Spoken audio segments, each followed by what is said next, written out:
Teleshikues të nderuar, kur jemi në Tetetova, me njerë na shkon mendjat e muzika jonë burimore folklorike. Ndoshta e kemi muzikën më të mirë burimore nga gjithë. Jo pse është vendim, po me të vërtet shumica e këngëtarëve kanë përpunu këngën apo muzikën tonë burimore folklorike.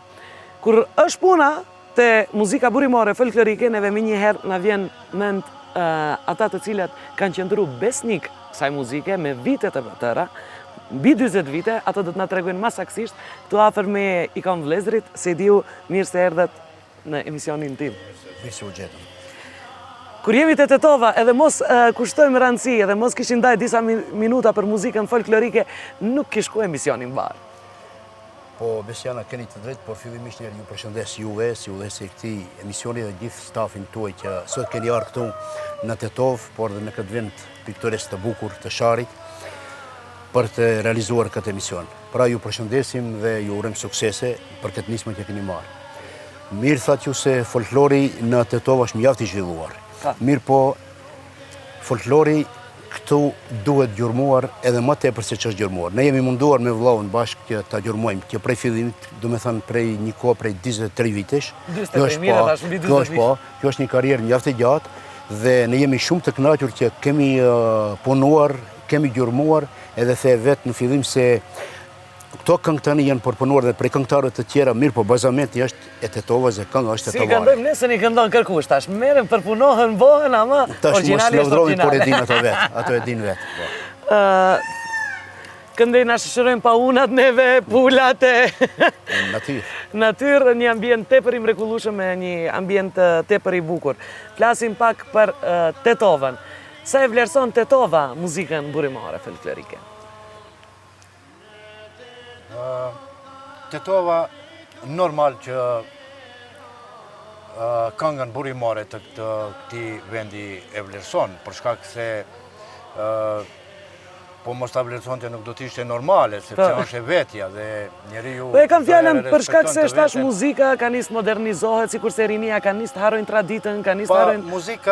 Muzika është e vërtet që ka fillu të diçka të çrregullohet dhe kanë hyrë rima të huaja jo vetëm në Tetovë, por gjithandej.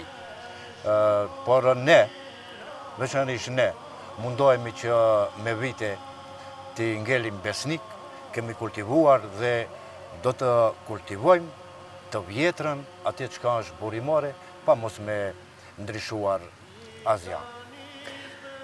E di, për shkak se jam rrit bashkë me ju, me këngët e juaja, kemi qenë shumë festivale, keni qenë shumë fituesi shumë festivaleve, keni një bagazh tepër të madh. Çfarë do të kishit veçuar nga gjithë kjo karrierë juaja?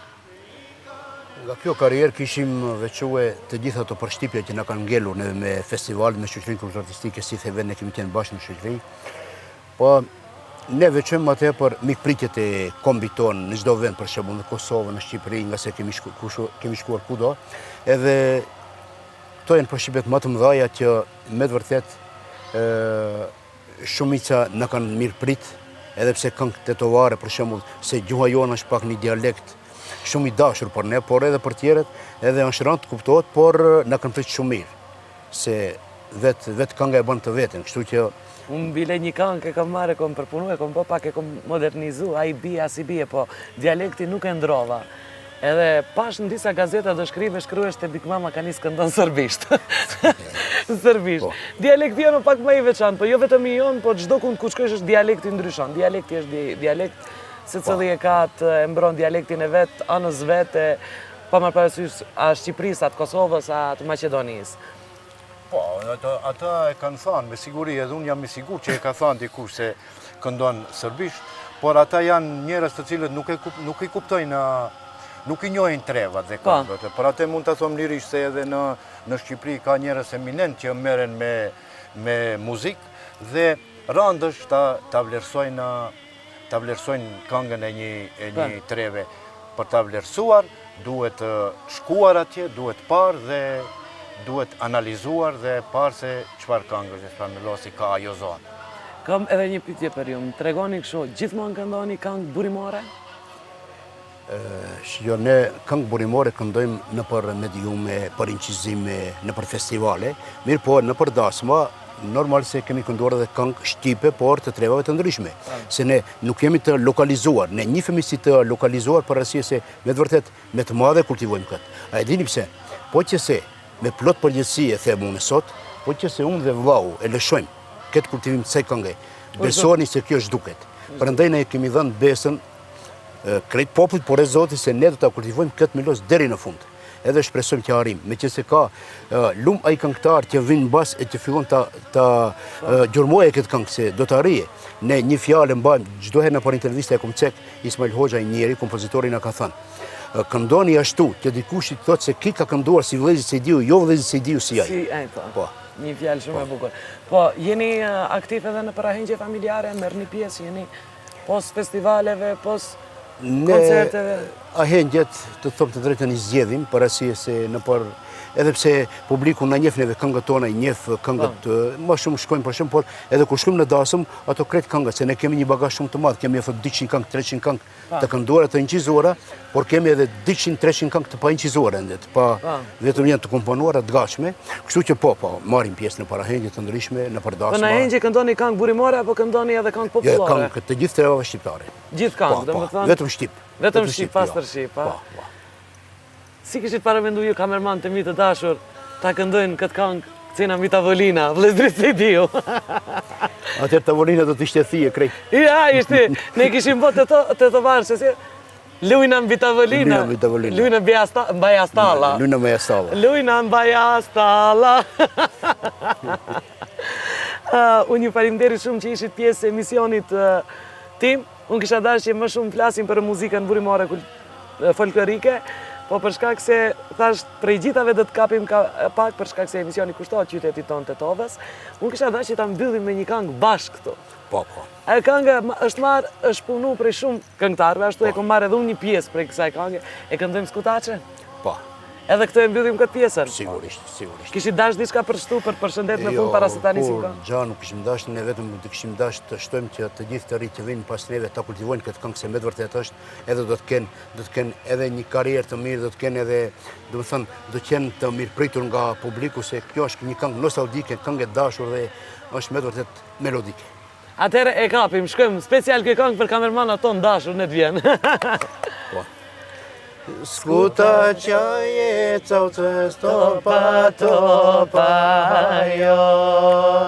Skuta qaje caucës topa jo. Djali në soka ku bo copa jo. Djali në soka ku bo copa jo.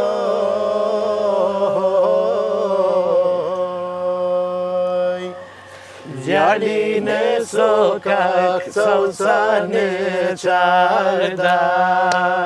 Djali në sokak, cauca në qardak. Biri cauca hiles, biri e në pak. Biri cauca hiles, biri e në pak.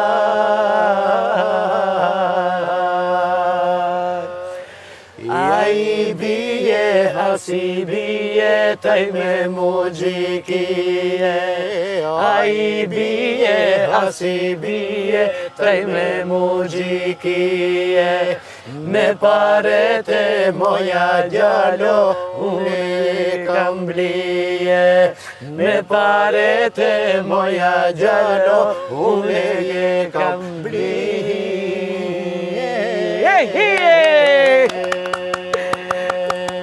Bravo, Julum! Teleshikues të nderuar, të ishin vëllezërit Sejdiu, putena për pak çaste sa të shkojnë ndroj veshjen dhe rikthehemi me pjesën tjetër të emisionit.